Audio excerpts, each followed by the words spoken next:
Phil Show. Go to drphil.com for free tickets or call 323-461-PHIL. That's 323-461-7445.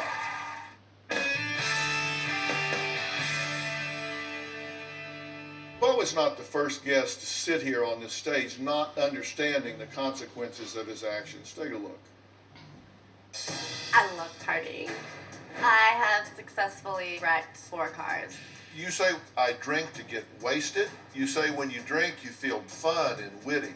How fun and witty were you being when you hit a telephone pole at 80 miles an hour? Tiffany was only 17 when a night of getting drunk and partying ended up in this. Tiffany, what happened? I was at a wakeboarding event, just tons of drinking and drugs, and I got into the vehicle.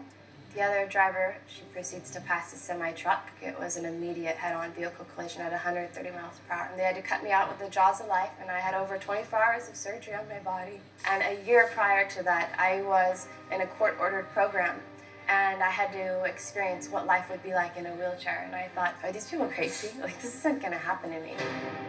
You drink and drive. Going to dinner and having 2 or 3 drinks, I mean, I don't see why people can't do that. Just come with me. This is a vehicle that was involved in a fatality. A gentleman went out to the bar with some of his friends, and then he proceeded to drive off and strike a tree at approximately 80 miles an hour. Why would you put yourself in that harm's way? I have a high tolerance, so when I do leave the bar, I feel like I'm fine to drive. Do you ever black out? I'm sure that I have. That means your brain turned off and you're driving down the street. Well, Sarah, you've been watching and listening to the show from backstage, right? Yes.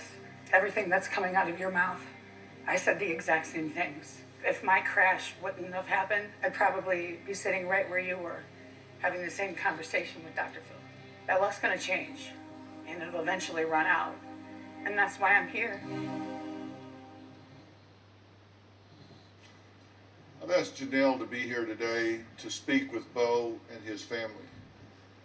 She knows firsthand what it's like to live without a loved one because of a single selfish act that brought her world crashing down. Ariel was 21.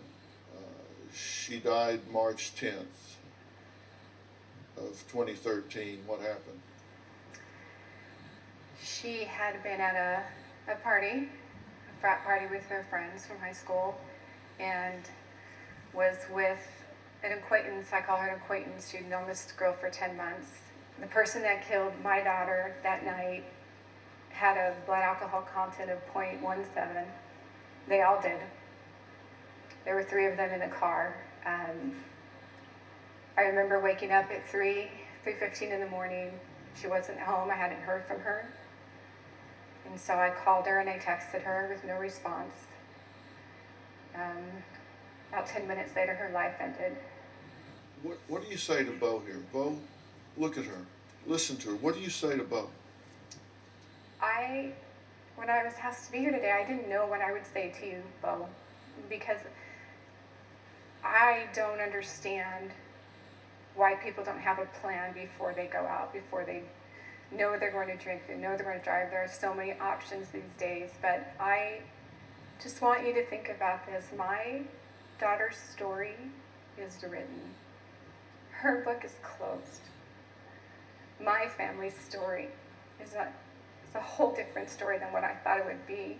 But you have a clean slate. You can have a clean slate. You can still write your story. We're never going to be okay. You might see your son in a casket one day. I've seen my daughter in a coffin. And I remember looking at her and like her hands weren't the right color. And I thought, oh my God, I have to save my daughter. I have to fix her. She's not okay. It didn't matter. She was dead. My daughter is gone.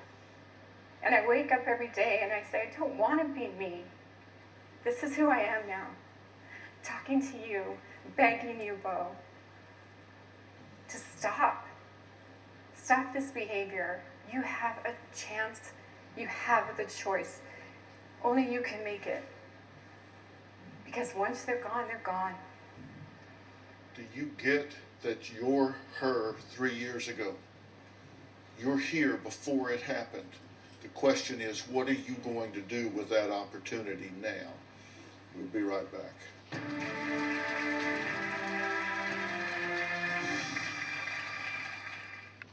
Closed captioning.